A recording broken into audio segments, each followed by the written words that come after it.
Hello friend, this is Rani Sharma and today we are going to discuss about analogy। तो सबसे पहले आपका स्वागत है आपके अपने चैनल बी अ टीचर पर। और आज मैं आपके साथ शेयर करूंगी एनालॉजी के बारे में। कुछ एनालॉजी होती क्या है और कितने टाइप की होती है, और ये आपको हर तरह के कॉम्पिटिटिव एग्ज़ाम में हेल्प करेगी। लेकिन यहाँ मैं आपको इस पर्पज़ से बताना चाह रही हूँ क्योंकि अभी AWES का एग्ज़ाम होने वाला है। CSB जो लोग भी जिन लोगों ने इसका फॉर्म फिल किया है, आप सभी को पता होगा 21 और 22 नवंबर को एग्ज़ाम होगा। और प्रिपरेशन तो आपने कर ही ली होगी जैसे भी चल रही है, लेकिन फिर भी यदि आपको लगता है कहीं कोई डाउट है किसी भी तरह का, तो एक बार फिर से क्लियर करने के लिए जो सिलेबस मैंने इसका डाला है, सिलेबस मैं ऑलरेडी डाल चुकी हूँ। और अब उस सिलेबस के एक एक टॉपिक को मैं क्लियर करना चाहूँगी यहाँ पे, ताकि आपको कोई डाउट ना रहे कि क्या क्या टॉपिक थे सिलेबस में और उस टॉपिक में भी किस तरह के प्रश्न आते हैं, किस तरह के क्वेश्चन होंगे। ठीक है, तो सारे टॉपिक क्लियर करने की कोशिश करूँगी। तो हमारा जो पहला टॉपिक था, आप सिलेबस देखिए, कहीं भी ऑफिशियल साइट पे जाके मिल सकता है, नहीं तो इस पर वीडियो पड़ा है। तो उसमें सबसे पहला जो आपका टॉपिक है पेपर 1 के लिए, एक्चुअली इसमें पेपर 1 और 2 नहीं होता है, PRT, TGT और PGT ऐसा करके होता है। तो PRT के लिए ठीक है, सबसे पहला लेवल PRT होता है। तो PRT के लिए भी सबसे पहले आपको एनालॉजी, आपको टॉपिक में पहले सबसे पहले एनालॉजी मिलेगा। एनालॉजी का मतलब होता है समानता। ठीक है, समानता, सिर्फ समानता समझ लेने से काम नहीं चलेगा। आप सभी जानते होंगे, वैसे आपने अब तक यदि एग्ज़ाम देने की सोची है तो तैयारी भी की ही होगी, लेकिन फिर भी चीज़ों को समझना बहुत ज़रूरी है। क्वेश्चन एक क्लियर अच्छे से समझ में आ जाते हैं ना, तो उनके आंसर हम ठीक से कर पाते हैं। अदरवाइज़ क्वेश्चन ही समझ में नहीं आते हैं तो हम ठीक से नहीं कर पाते हैं। तो पहली बात मैं बता दूं, एनालॉजी होती कितने टाइप की है। तो यहाँ एनालॉजी के मैं टाइप बताऊँगी। सबसे पहले तो टाइप 1, ठीक है, ये टाइप 1 इसमें किस तरह की होती है, कंप्लीटिंग द एनालॉजिस पेयर। इसमें क्या करना होता है हमें, इन दिस टाइप ऑफ क्वेश्चंस, इस तरह के प्रश्नों में क्या होता है, 2 वर्ड्स आर गिवन, 2 शब्द दिए होते हैं। ठीक है, these words are related to each other in some way.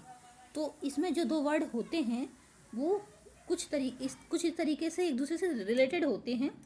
Another word is also given, और एक और वर्ड दिया होता है। 2 वर्ड आपको दे देते हैं और इस समानता में, फिर उसके बाद एक और वर्ड दे दिया।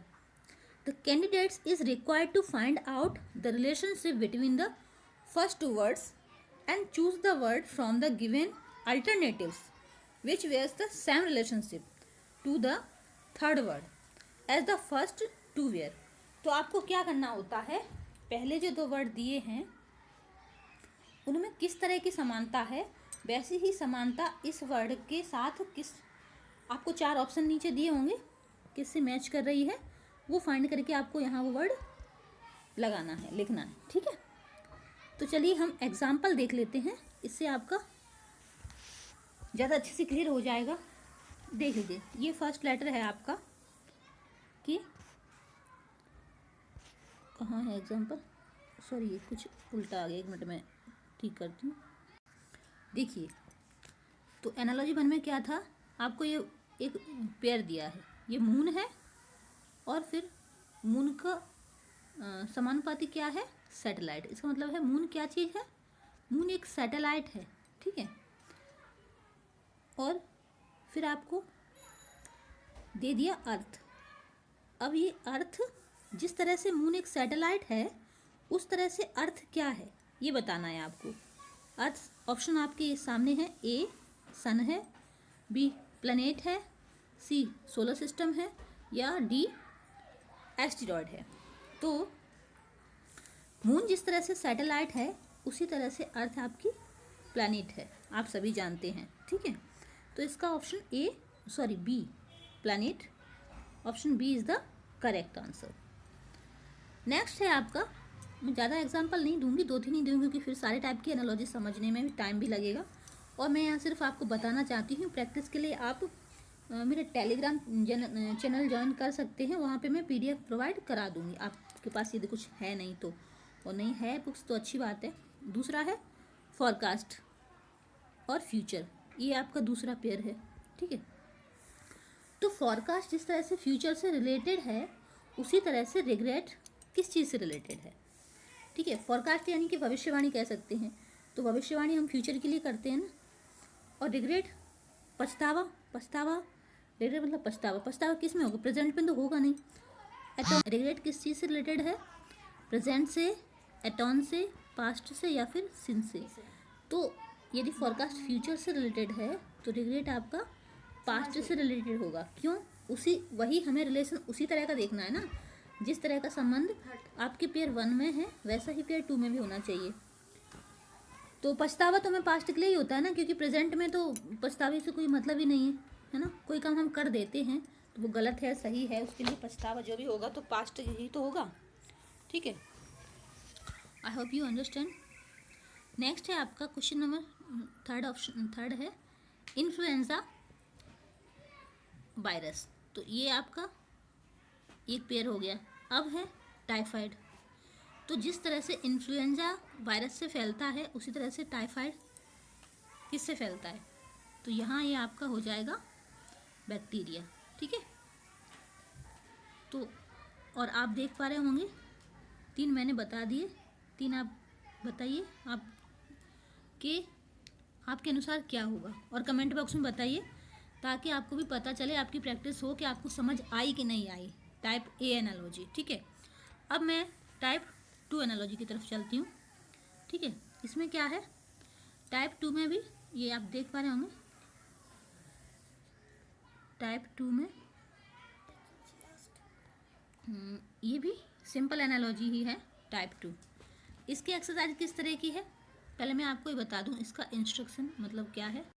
तो टाइप 2 में कोई इंस्ट्रक्शन दिया ही नहीं है, सीधा सीधा आपको एग्जांपल से समझा दिया है। किस तरह से कि doctor is related to patient in the same way as lawyer is related to.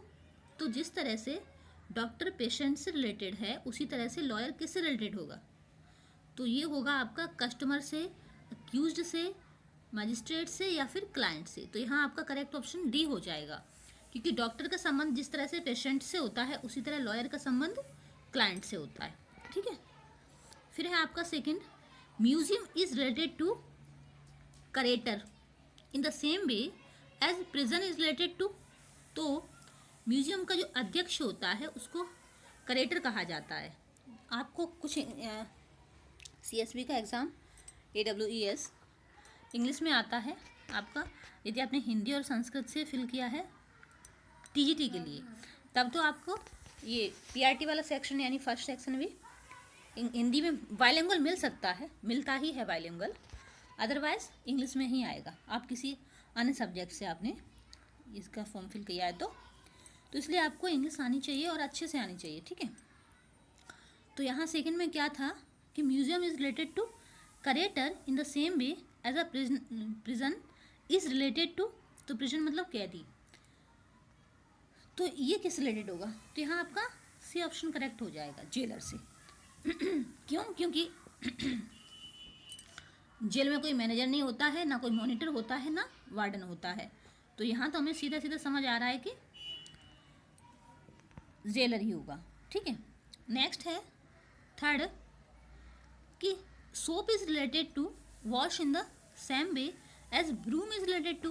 तो सभी जानते हैं कि जिस तरह से साबुन धोने के काम आता है और झाड़ू सफाई के काम आती है, यानी कि स्वीप, ठीक है। तो option C is the correct answer, okay. तो इसके भी 3 हो गए हैं और 4 ये आप खुद से कीजिए और देखिए कि आपको कितना समझ आया, ठीक है। तो ये टाइप 2 एनालॉजी हो गई, टाइप 1 हो गई, टाइप 2 हो गई। अब चलती है थर्ड नंबर पे, ठीक है। ये यहाँ क्या है आपका,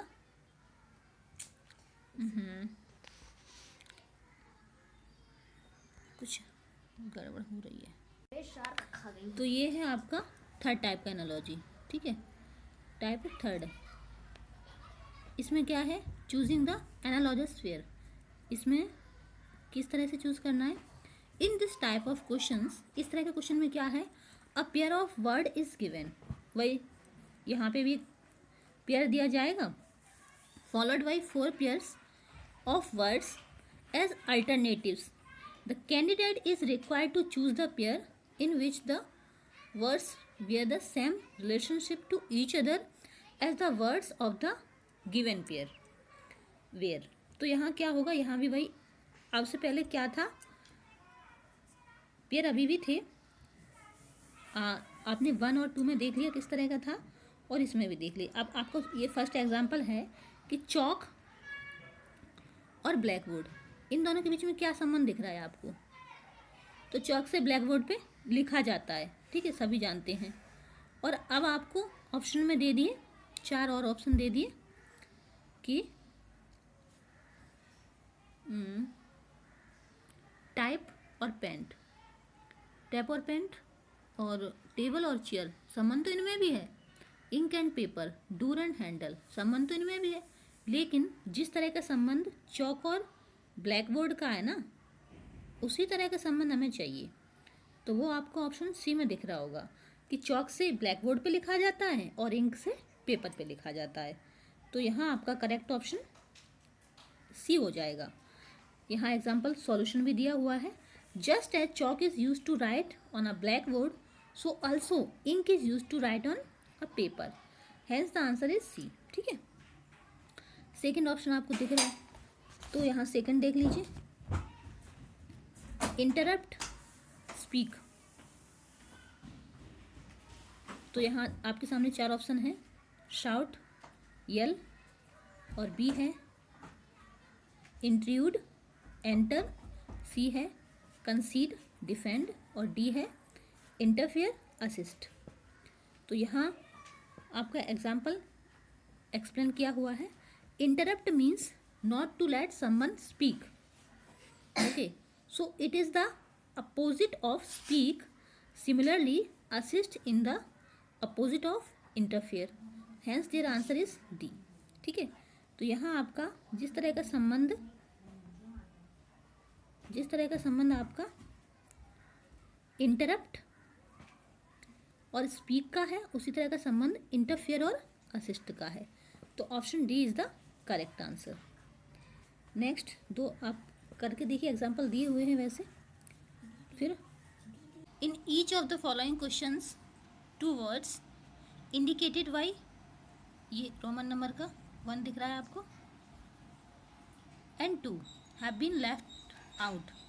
the correct word to come in place of 1 is given as one of the 4 alternatives against 1, and the correct words to come in place of 2 is given as one of the 4 alternatives against 2. Read with the correct words. There is some relationship between the 2 words to the left of the sign. ये जो sign दिख रहा है, and the some relationship obtained between the 2 words to the right of the sign.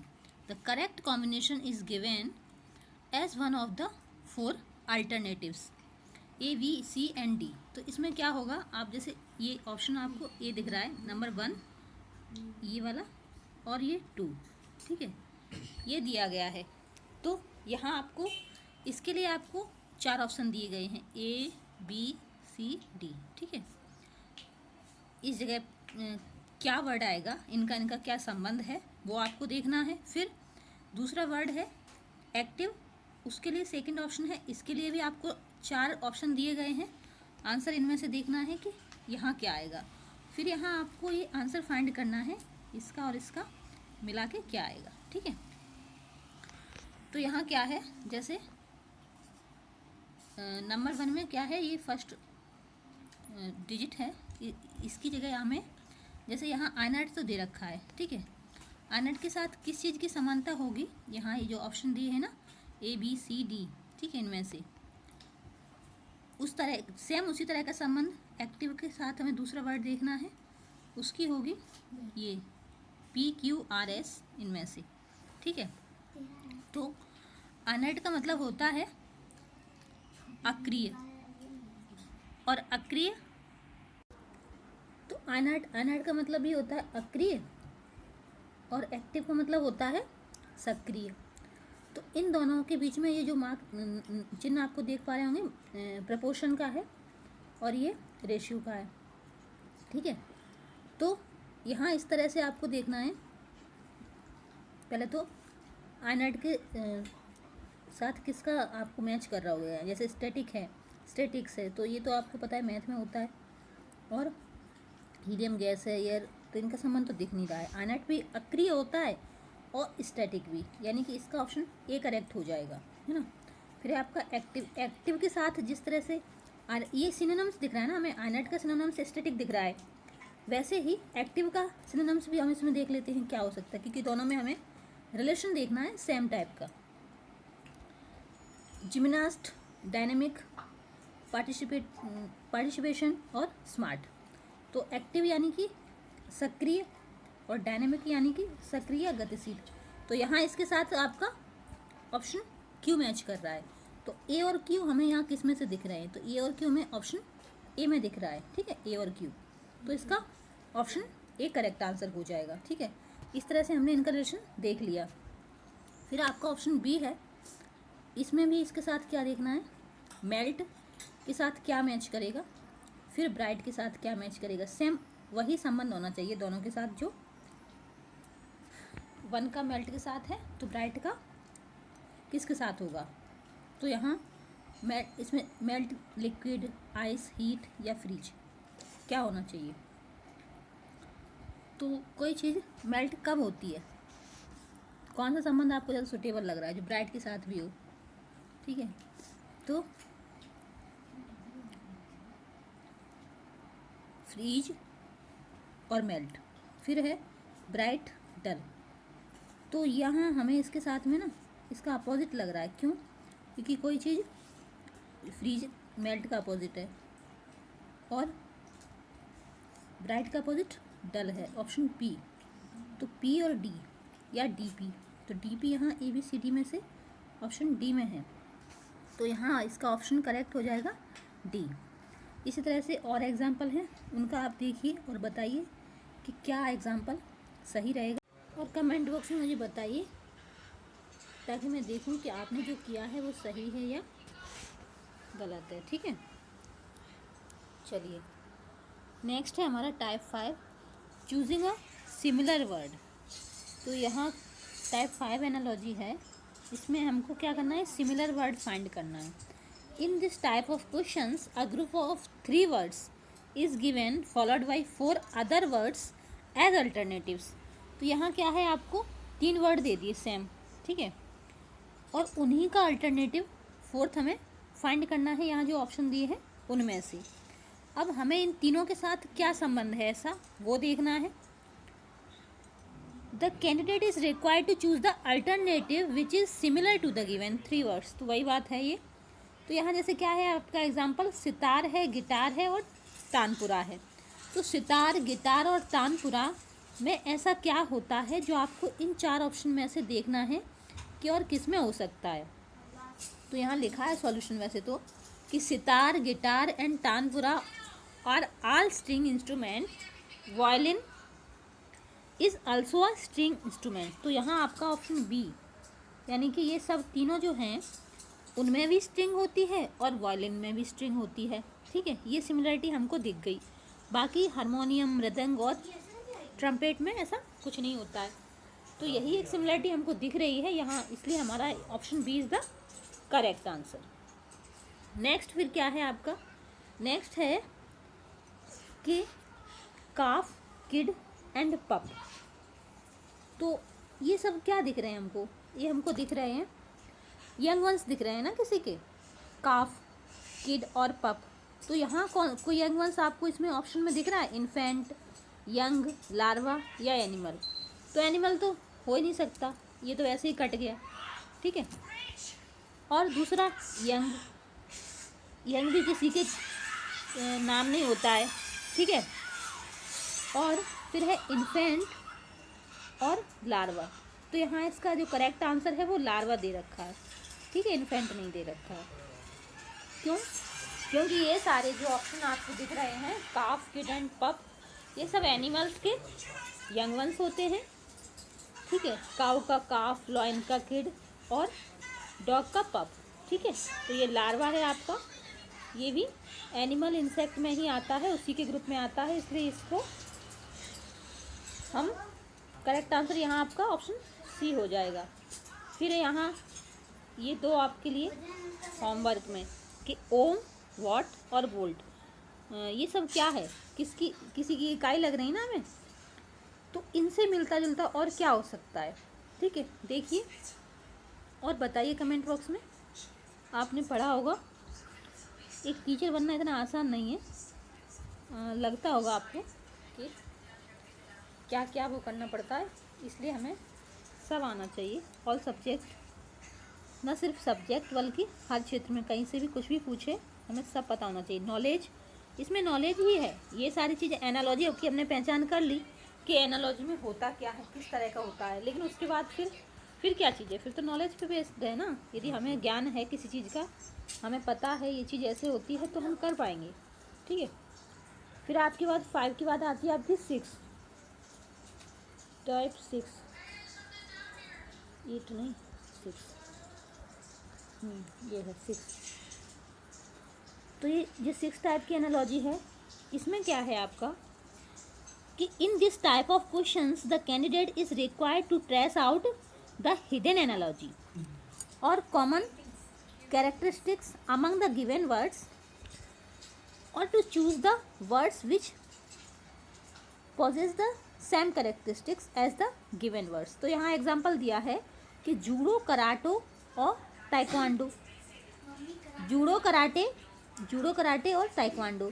तो ये सब क्या चीज़ आपको दिख रही हैं, यहाँ आपको ऑप्शन, कोई फोर्थ ऑप्शन फाइंड नहीं करना है, बल्कि ऑप्शन दिए हैं, इनमें से देखना है कि they are names of martial arts, या ऑप्शन बी है they can be performed by obese person, या फिर थर्ड ऑप्शन है they are performed on stage, या फोर्थ ऑप्शन है they are important items of Asian games.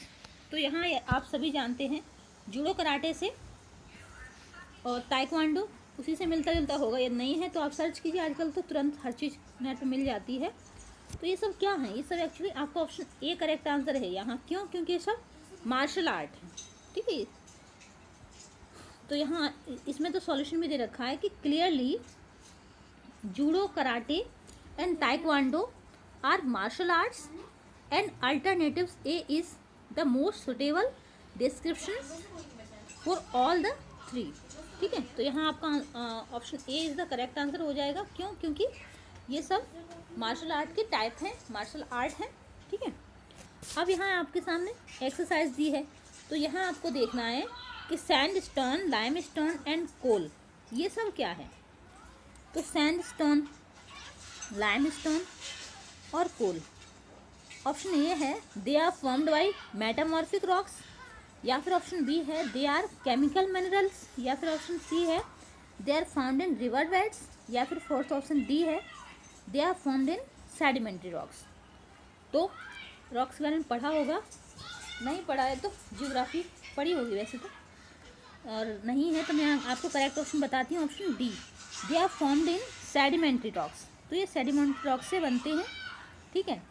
फिर यहाँ आपका ऑप्शन, इसमें तो ऑप्शन डी करेक्ट हो गया। यहाँ मैं एक एग्जांपल दे रही हूँ, ये सेकंड आपको दिख रहा होगा, एनालेक्स, जेंदावास्ते और तोरा, ये वर्ड आपको फोर्थ ऑप्शन दिए हैं, इनमें से फाइंड करके कमेंट बॉक्स में बताना है कि इसका करेक्ट आंसर क्या होगा, ठीक है। ये आपका होमवर्क है। फिर इसके बाद आपको आई होप कि आपको एनालॉजी समझ आ रही होगी कि किस तरह से होती है। एनालॉजी में कुछ होता नहीं है, सिर्फ सिमिलरिटी देखी जाती है, समानता देखी जाती है, और किस किस तरह से में प्रश्न आ सकते हैं, इसलिए वो सारी चीज़ें देखी जाती हैं। यदि आपको पता है तो फिर क्या है, कुछ नहीं, आप आसानी से कर पाएंगे, ठीक है। अब टाइप 7 में क्या है, 3 वर्ड्स एनालॉजी। यहाँ आपको 3 वर्ड्स एनालॉजी में क्या है कि in this type of questions a group of 3 interrelated words is given. The candidate is required to trace out the relationship among these 3 words and choose another group with similar analogy. From among the alternatives provided, तो यहाँ क्या है आपको relation इनमें क्या किस तरह का देखना है, जैसे पेन है, पेंसिल है और इंक है, तो इनमें आपको क्या रिलेशन दिख रहा है, वही रिलेशन आपको यहाँ जो 4 ऑप्शन दिए हैं उनमें से फाइंड करना है कि किस में है। Orange, banana, juice, table chair, wood, cow milk, curd, fish, shark और वाटर। और हाँ, क्योंकि एनालॉजी है इसलिए हमें इस चीज़ का भी ध्यान रखना है कि इसमें वर्ड कोई आगे पीछे नहीं हो सकते, ठीक है। जिस तरह से ये आपको रेशियो प्रोपोर्शन के मार्क देख रहे हैं उसी तरह से उस चीज़ का भी ध्यान रखना है, ठीक है। अब जैसे इसमें क्या है, पेन है, पेन में क्या होता है, इंक होती है, और पेंसिल क्या है, स्टेशनरी है, ठीक है। उसी तरह से ऑरेंज में जूस होता है और बनाना फ्रूट है, मतलब इसकी कैटेगरी का है। अब जैसे ये सॉल्यूशन में क्लियरली लिखा है, pen contains ink and pencil belongs to the same category as pen example stationery. Similarly orange contain juice and banana belongs to the same category as orange fruit, ठीक है। तो यहाँ आपका ऑप्शन ए करेक्ट हो जाएगा। क्यों correct हो जाएगा, सिमिलरिटी मैंने बता दी है, आई होप आपको समझ आई होगी, ठीक है। फिर है आपका मैगजीन और स्टोरी और आर्टिकल, इन तीनों में क्या संबंध है, तो इन तीनों में जो संबंध है वही हमें जो 4 ऑप्शन है उनमें से फाइंड करना है। टी, मिल्क, शुगर, टी में क्या है, टी का मिल्क से और शुगर से जो रिलेशन है वही इनका है, तो यहाँ आपका ऑप्शन ए ही करेक्ट आंसर हो जाएगा। क्यों, क्योंकि मैगजीन के अंदर आपको स्टोरी और आर्टिकल दोनों चीज़ें मिलती हैं, ठीक उसी तरह से आपको टी के अंदर यानी चाय के अंदर मिल्क और शुगर भी दोनों चीज़ें मिलती हैं। लेकिन आप ये देखें कि टेलीविज़न के अंदर आपको न्यूज़ पेपर और एंटरटेनमेंट, तो ये आपका रॉन्ग है, ठीक है। वैसे ही नॉवेल के अंदर ड्रामा, लिटरेचर, ये भी रॉन्ग है। और बेड के अंदर क्विल्ट, पिल्लो, तो ये भी इस तरह का संबंध नहीं है, ठीक है। क्यों, क्योंकि जिस तरह का संबंध हमें एकदम सेम, इसीलिए इसका नाम एनालॉजी है, इसी का ध्यान रखना है, बिल्कुल सेम रिलेशन फाइंड करना है हमें, ठीक है। अब इसके बाद हम चलते हैं नेक्स्ट, टाइप 8 है नंबर एनालॉजी, ठीक है। अब नंबर एनालॉजी बताइए क्या है ये, तो नंबर एनालॉजी में क्या होता है, this section deal with the 2 types of questions. पहला है choosing a similar related pair as the given number pair on the basis of the relation between the number in each pair, और दूसरा है choosing a number similar to a group of number on the basis of certain common properties that they possesses. तो यहाँ आपको अब यहाँ example दिए हैं तो ये फाइंड करिए। तो यहाँ हमें क्या दिख रहा है, जैसे आपका एग्जाम्पल 1 है कि 3:11 और प्रपोर्शन 7 तो इनमें क्या है संबंध कि 3 का रेशियो 11 दिखा रहे हैं। तो यहाँ मैं देखिए आपको आगे एग्जाम्पल दिया हुआ है वहीं से समझा देती हूँ। जैसे आपका एग्जाम्पल है कि 3 का स्क्वायर 3 के 9 + 2, ठीक है। तो ये क्या है, स्क्वायर प्लस 2 है, और उसके बाद हमें दूसरी संख्या 7 दी है, तो 7 का भी स्क्वायर करेंगे फिर उसमें भी प्लस कर देंगे, ठीक है। 7 7 या 49 + 2 51। तो इसका करेक्ट आंसर हो जाएगा आपका ऑप्शन ये डी जो दिख रहा है आपको, ऑप्शन डी यहाँ करेक्ट आंसर हो जाएगा 51। क्यों कि 7 का हम स्क्वायर करेंगे, 7 7 या 49 + 2 तो ये 51 हो जाएगा। तो यहाँ आपका ऑप्शन डी करेक्ट आंसर हो जाएगा। फिर दूसरा एग्जांपल देख लेते हैं। तो यहाँ दूसरा एग्जांपल दिया है 324:164। तो इसमें क्या दिख रहा है, यहाँ भी क्लियरली दिख रहा है कि 162 और 324 में क्या आपको दिख रहा है रेशियो, तो ये दिख रहा है सीधा सीधा यहाँ तो बी दिख रहा है कि इसको ये डबल कर दिया है, बस 2 और 1 का रेशियो है यहाँ पे, ठीक है। तो clearly the relationship is 2x ratio x, this relationship exist in B, ठीक है। तो यहाँ आपका बी ऑप्शन करेक्ट आंसर हो जाएगा। तो अब थर्ड वाला भी आप देख लीजिए, ठीक है। फिर हम चलते हैं नेक्स्ट पे, ये लास्ट है इसमें टाइप 9 है, ये है अल्फ़ाबेट एनालॉजी। ठीक है, ठीक है, नंबर एनालॉजी हो गई, अल्फ़ाबेट एनालॉजी हो गई, और वर्ड में जो भी थी आपकी 6-7 तरह की वो भी हो गई। तो आपका एनालॉजी आज कंप्लीट हो गया। ठीक है, इसके बाद नेक्स्ट टॉपिक है, उस पर भी मैं वीडियो बना दूंगी ताकि आपको समझ आए, लेकिन प्रैक्टिस तो आपको खुद ही करनी पड़ेगी, नॉलेज आपके पास जैसा होगा उसी हिसाब से, लेकिन यहाँ समझाने की कोशिश करूँगी। तो चलिए फिर ये भी देख लेते हैं, लास्ट वन है कि in this type of questions two groups of alphabet related to each other in same way are given, the candidate is required to find out this relationship and choose a group of alphabets which is related in the same way to a third group provided in the question। अब इसमें क्या है, आपको देखना है कि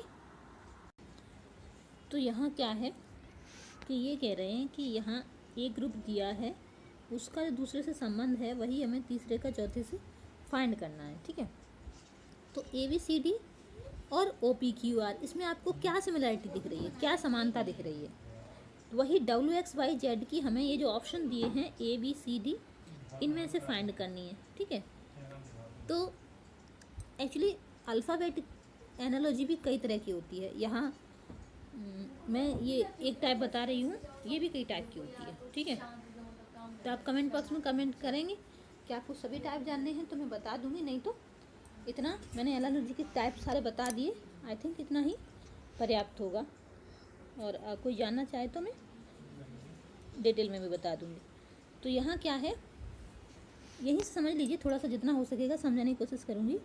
तो जैसे ABCD और OPQR में आपको क्या सिमिलरिटी दिख रही है, तो यदि आप देखी जाए तो पहली बात तो ये कि A और O में क्या समानता है ये देख लेते हैं हम।